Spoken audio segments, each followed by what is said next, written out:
جی، امید ہے کہ سب دوست خیریت سے ہوں گے۔ دوستوں کا مطالبہ تھا کہ کچھ مشرق وسطیٰ کے حوالے سے بات کی جائے۔ تو ہم یہ دیکھتے ہیں کہ جو نیشنل انٹرسٹ ہے وہ ایک بہت بڑی سچائی ہوتا ہے، اور اس کے مفادات اور دوسرے لوگوں کے ساتھ دشمنی، اور دوسرے لوگوں کے ساتھ دوستی، اور دوست کے ساتھ دشمنی، اور دشمن کے ساتھ دوستی، یہ انٹرنیشنل ریلیشنز کی بہت کمپلیکیٹڈ کیمسٹری ہے، جس کو میرے خیال اوور ہال سمجھنے کے لیے ضروری ہے کہ اس کو دوستی دشمنی کے پرسپیکٹو میں دیکھ لیا جائے تو وہ زیادہ آسانی سے بندہ سمجھ جاتا ہے کہ نیشنل انٹرسٹ کیسے سیو کرتے ہیں اور کون دوست ہے کون دشمن ہے۔ تو یہ ایک بہت بڑی حقیقت ہے کہ امریکہ اور چین اس وقت جو ہے وہ سپر پاورز ہیں۔ یہ بھی اس کے ساتھ حقیقت جڑی ہوئی ہے کہ چائنا کی اگریسو پالیسی یا ڈپلومیسی نہیں ہوتی کہ وہ اس میں وار تک جائے، خاص طور پہ امریکہ کے ساتھ، جن کے ساتھ ان کی بہت زیادہ کمرشل ٹائز ہیں۔ دوسرا، امریکہ جو ہے وہ اس کی اگریسو ڈپلومیسی ہوتی ہے، وہ وار میں جاتا ہے اور کلنگ میں جاتا ہے، اور اس میں جتنی بھی اپنی ایجنسیز ہیں اس کو پورے طور پہ استعمال کر کے اور ان کی سوسائٹی کے اندر جا کے ہر طرح کی دشمنی مول لیتا ہے۔ یہ ان کی دونوں کی ایک جو فارن پالیسی ہے اس کے ڈٹرمننٹس آپ کہہ لیں اس کی جو ہے۔ تو اس وقت جو انٹر ڈیپینڈنس کی جو پالیسی ہے، جو تھیری ہے، اس کے لحاظ سے امریکہ اور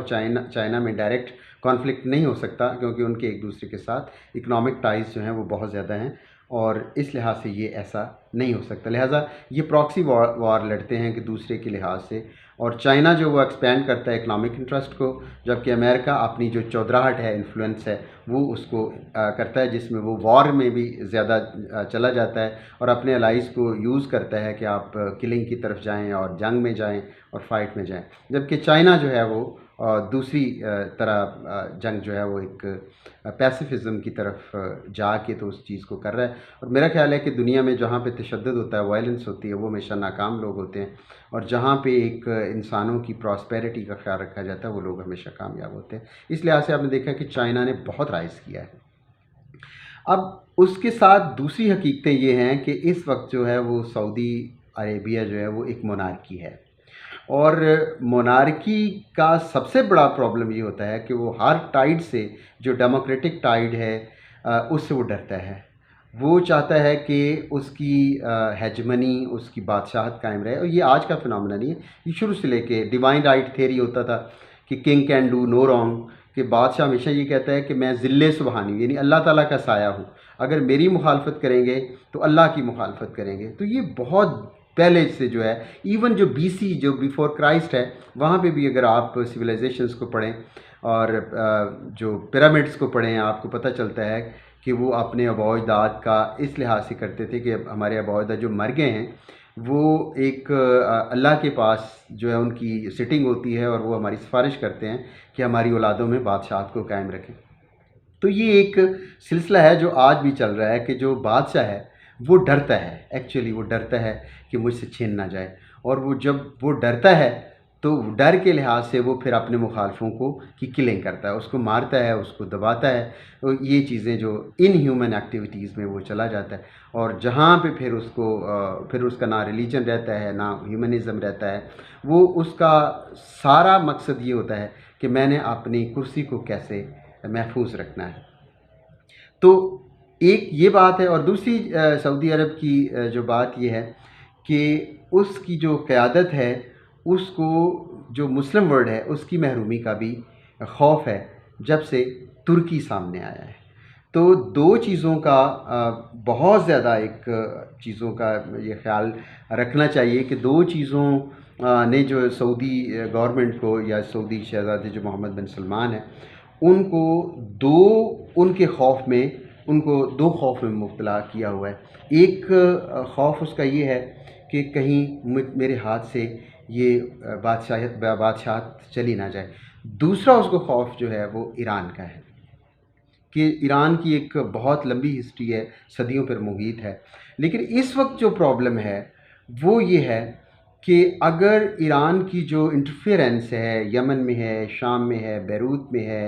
اور فلسطین میں ہے، اینٹی اسرائیل ہے، بس پورے خطے میں وہ اس کی انٹرفیئرنس موجود ہے، عراق میں موجود ہے۔ اب اس کا الٹیمیٹ وہ سمجھتے ہیں کہ اگر ہم نے ایران کی ایڈوانس کو جو اس کے جو آگے جو ایڈوانس کر رہا ہے، اگر ہم نے اس کو بلاک نہیں کیا یا ایٹ لیسٹ اس کو ہم نے کاؤنٹر نہ کیا،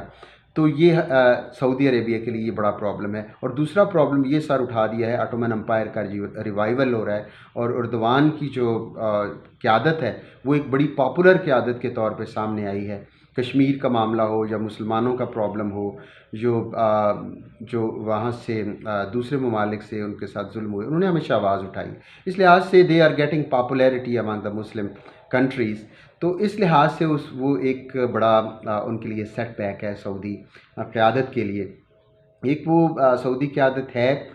ایک اس ایج میں ہے جہاں پہ ہمیشہ ایموشنل سٹیپ لیے جاتے ہیں، دوسرا ان کے اوپر یہ پریشر ہے کہ کہیں ان کی مونارکی ختم نہ ہو جائے، اور تیسرا یہ ہے کہ آنے والے وقت میں اگر ایران اپنے آپ کو بہت سٹرونگ کر لیتا ہے اس خطے میں، تو پھر اس کا مطلب ہے کہ سعودی عرب کا وجود نہیں رہے گا۔ تو اس لحاظ سے آپ نے دیکھا ہے کہ یہ بھی حقیقت ہے کہ اسرائیل کا اتنا خوف ہے کہ عرب ان کے سامنے کھڑے نہیں ہو سکے پچھلی جتنے بھی ڈیکیڈز گزرے ہیں۔ تو دوسرا یہ ہے کہ ایرانی خوف ان کے اوپر ہے، اور یہ ان کی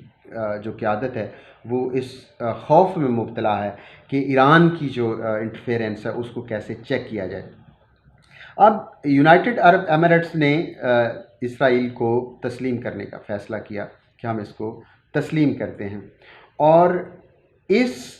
کے لحاظ سے انہوں نے دیکھا ہے کہ آپ کو پتہ ہے کہ ان کی پوری جو سپورٹ ہے حاصل ہے وہ سعودیہ کی سپورٹ حاصل ہے۔ اب سچویشن یہ ہے کہ ایران کو کیسے کاؤنٹر کیا جائے اور اپنی قیادت، اپنی مونارکی کو کیسے اسٹیبلش کیا جائے، اس کا ایک ہی حل بچتا تھا کہ امریکہ کی جو سپورٹ ہے وہ ایران کو بلاک نہیں کر سکی، وہ جو ان کی انٹرنل انٹریگز ہیں اس کو وہ کاؤنٹر نہیں کر سکی، اور شہزادہ محمد بن سلمان کو بہت زیادہ ریفارمز کرنا پڑی کہ وہ ایک ماڈرنائزیشن کی طرف چلے گئے، اور بہت زیادہ جو ایک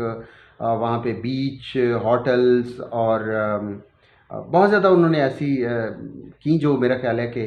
جو مسلمانوں کے جو فنڈامنٹلسٹ ہیں وہ اس چیز کو تسلیم کرنے کے لیے تیار نہیں ہیں، لیکن اس کے باوجود وہ اس ماڈرنائزیشن کی طرف جو ہے وہ جا رہے ہیں، اور کافی حد تک وہ جا چکے ہیں۔ تو اس لحاظ سے ان کی جو ایک پروٹیکشن ہے